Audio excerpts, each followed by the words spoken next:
look at everyone. Alright.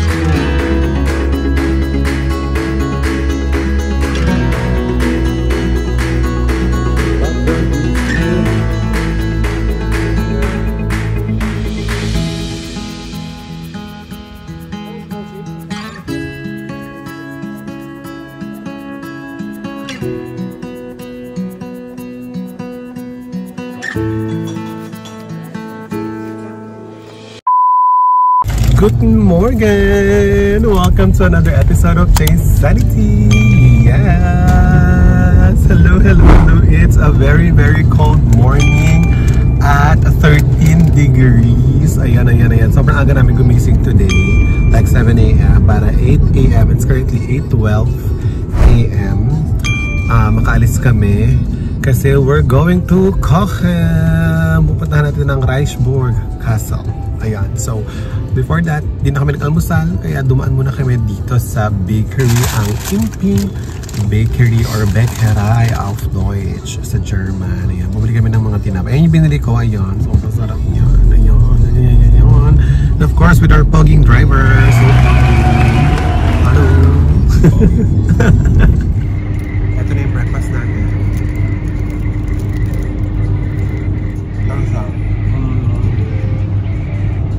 Ham with egg, scrambled egg, cold cuts actually.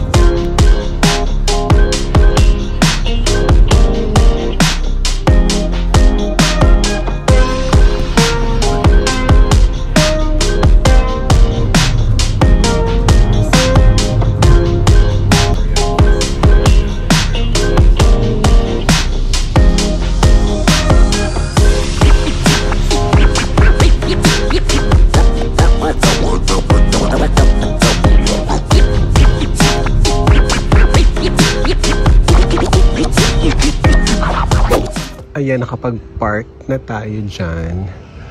And now, maglalakad na tayo sa town. Look at that. Diba yung mga bahay dito? Ang gaganda, oh. Ayan pa, oh. Diba? Very nice. Okay. Ang lamig. Mamaya, papakita ko niya outfit check tayo. Oh, this is a hotel pala.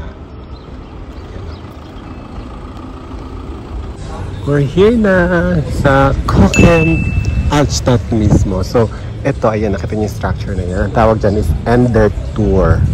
It is built in 1332. Part pa to ng original fortification or wall ng Cochem. Kasi ganun yung mga medieval city or town nung dati. Napapalibutan sila ng wall. So, isa to sa kanilang mga gate.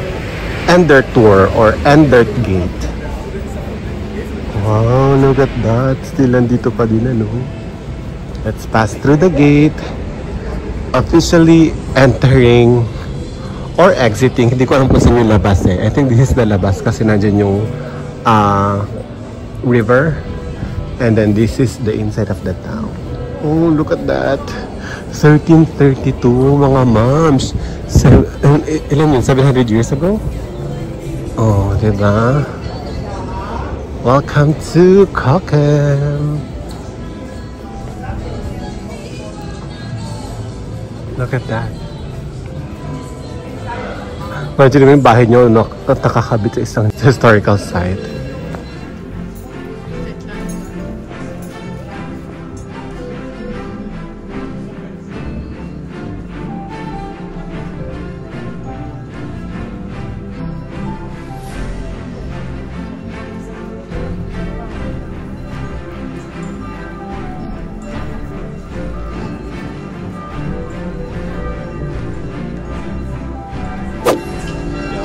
Ito isa pala sa mga original passageway dati. Foucault. Diba? Ganyan ka and then papunta na yan ng Mosel. vending machines. Yeah, vending machines ng wine. Sino dito sa Cochem, ang main product talaga nila is wine. Maraming mga vineyards dito. So talagang everywhere there's wine. It's their main product. Kaya tinan nyo naman, may vending machine for wines. Ang sarap ng mga cake ko. Sino naman yung fruit cake na yun? You want a slide? So yummy. Alam mo, it's giving me Hogsmeade vibe. You know, yung sa Harry Potter. Di ba sa Hogsmeade ganito yung mga shops, tapos very narrow yung alley. And all that. Ah, very nice. So this is the Church of St. Martin. Ayan. Well, sadly, hindi siya nakasurvive nung bombing ng World War II. So, ito nakikita natin ngayon is reconstruction na siya between 1959 and 1963. Pero using still the old Baroque stone. So, we will now go inside St. Martin Church.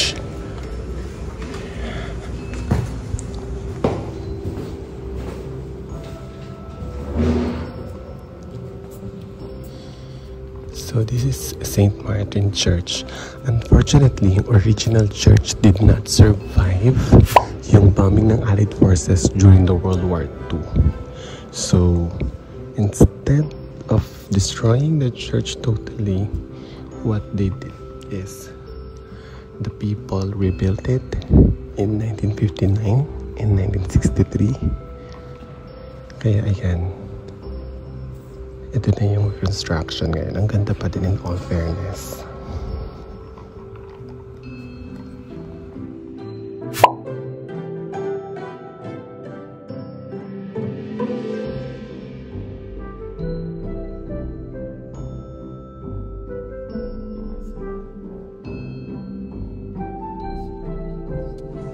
Welcome to the town square. Ayan, ang ganda. This is their town hall.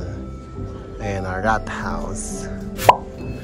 Rat meaning council. And then house is, of course, house. So that's literally council house. Council house. So that's the town hall. Tapos ito ang kanilang market square. And then this is their fountain, you know, during festival daw. Sabi. Ang lumalabas daw dito ay wine. Dahil nga marami silang wine dito. Oh. Ngayon hindi siya lumalabas ng water. Ang ganda oh.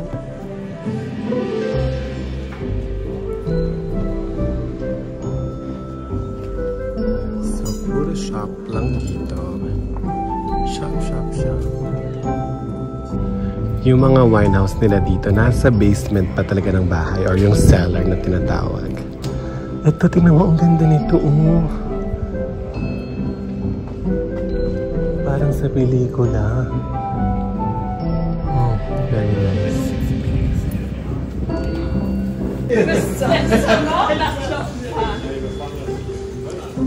Oh, pwede kang bumili ng ano, grape plant. Plant? Grape plant here. Ayan, oh. Another wine house.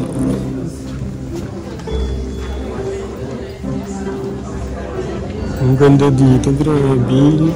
Para kung nasa fairy tale.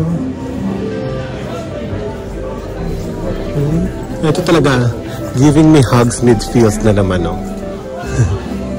Para sa Hogsmeade talaga. Tignan nyo, naglalakad-lakad kami sa gilid ng bahay, may grapes. Ayan, o. Kita nyo ba? Ayan. Ang grapes dito ay everywhere. Kahit sa gilid lang ng bahay. What's that? Oh. Is it sweet? Sawa. Sawa?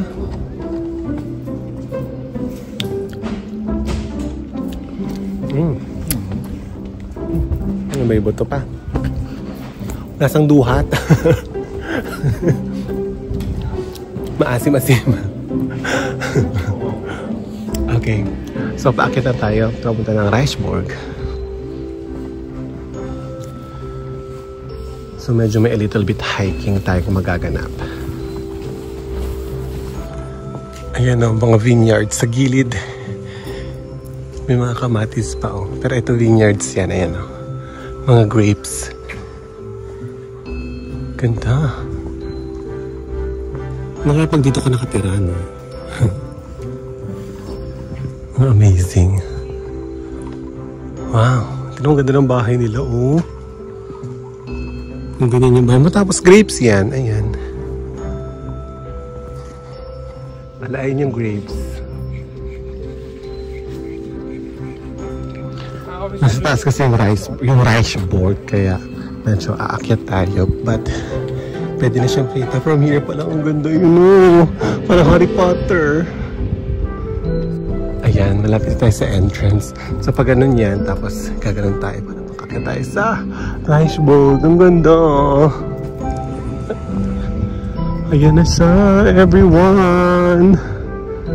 Ang rice bowl. Nagtanggal na kami ng jacket kasi umiinit na siya. Malapit na rin uminit yung ulo ko. Ganda, oh! We're at the entrance na. Oh my God, ang ganda. Look at that.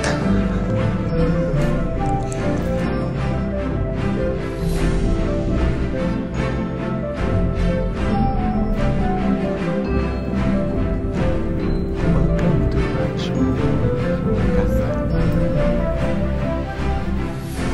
isang quick view muna ng buong Cochem, ano, bago tayo pumasok. Look at that.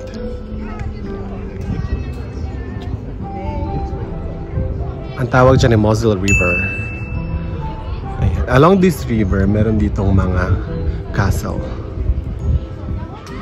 and mga forge or mga fortification. Ganon. And that's the Vinenborg Castle.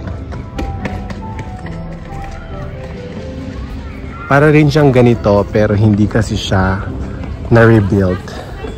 Unlike Cochem Castle, it's been here for thousands of years, pero na-rebuild lang siya noong 1800s. Yep. Kasi it was destroyed by the French during the war. Not the World War II, but the war. Tinatawag ko kayong lahat. Simula ngayon, ako na ang tatawagin yung Tera. Tera! Eto na talaga. Papasok na tayo. Titingin tayo ng ticket. Kung paano bang eksena dito. Para makapasok. So ito yun. Pero paksena is adult. So 10 euros. Tickets here. Let's go. Ayan na. So, nag-intay lang kami ng mga 10 to 12 minutes. Tapos ito na yung kaninang grupo. Tapos na sila. So, kami naman. Actually, yung tour will take around 40 minutes. Ayan. Tayo na yung next. Ayan na. Nakapasok na tayo. Ang ganda. Mga friend, ako lang yung English speaker dito. So, binigyan ako ng ganito. Tapos lahat sila German. Sila naman kanina, sila daw yung English speaker. Ako na mag-isa na taas ng kamay. Tapos bawal pa na video. So, ano na, snippet lang tayo. Tapos outing sheet ang ganito.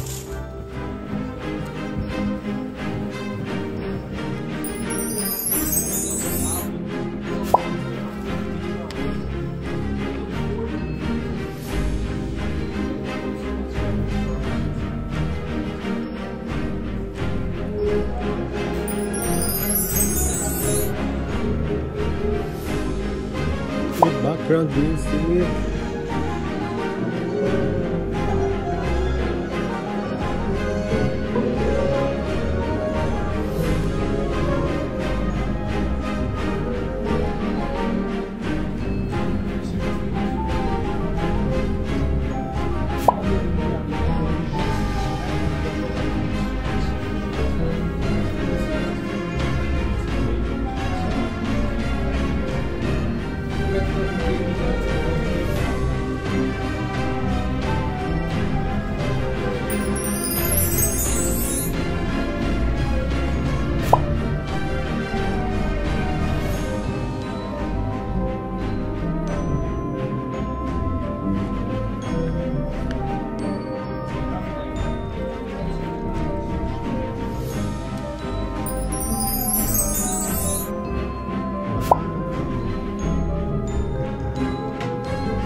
We koeken die werkvriend is 40 meter en hier is 50 meter.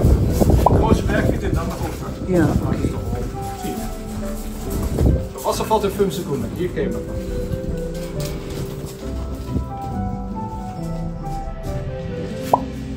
Ja, jetzt. Ja. Met de hand uitgehakt. Moet wel een rijjaar gedaan. 4 seconds Denk dat hij eens was gevonden bago en dan nag-splash. Ja, maar ik moest dat hij was.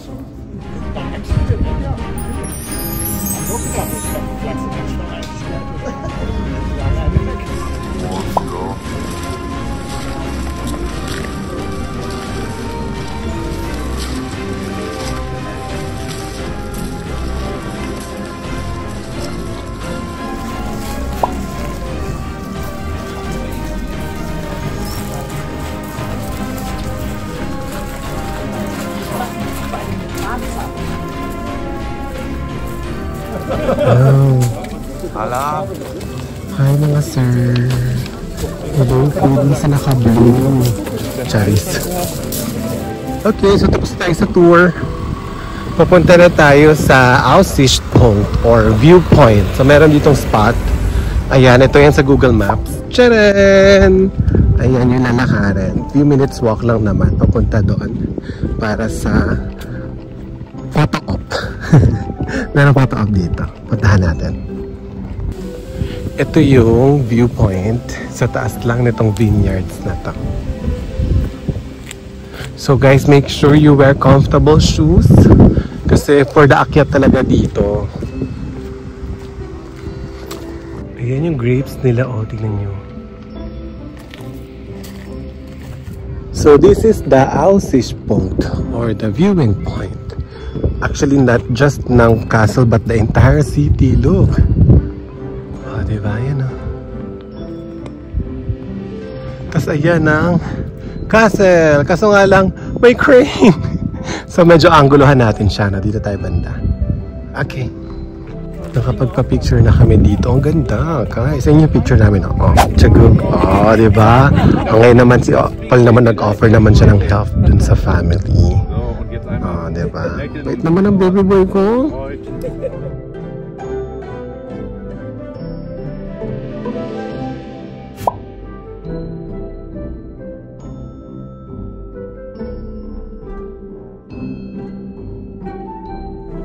Look, an old timber house. Ito bahay talaga siya. Ang galing. Sa tabi niya, modern house na. Ang galing nila mag-preserve dito ng mga ganyang eksena. Ano? Ang ganda dito. Grabe, parang kung nasa fairy tale. Fairy tale. Saka ito ng paako kakalakad dito. We're on our way na sa restaurant na ating kakainan. Nandito siya. Oh, nice. We're now back here sa Town Square. Dito na kakain sa... What's the name of the restaurant, babe?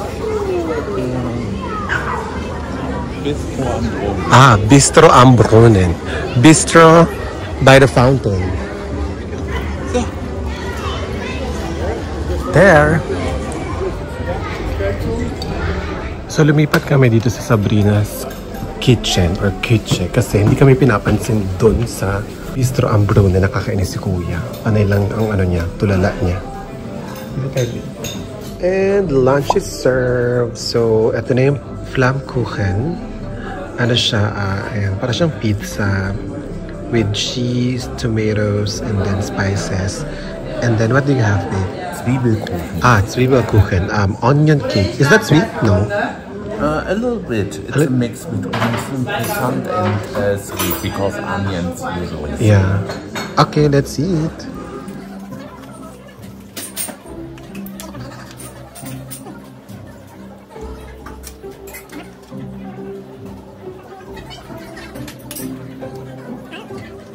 Maalat pala. Ano, savory para siya matalas. Ito parang normal na pizza lang. Pero ito yung specialty nila dito sa Koken. Ang Flammkuchen. Lemonade na nasa bote.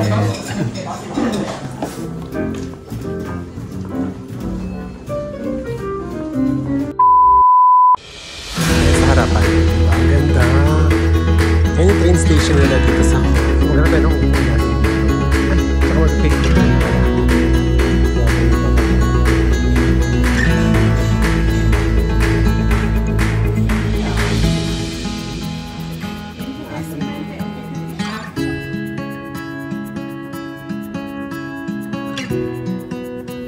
Town hall. And then the market.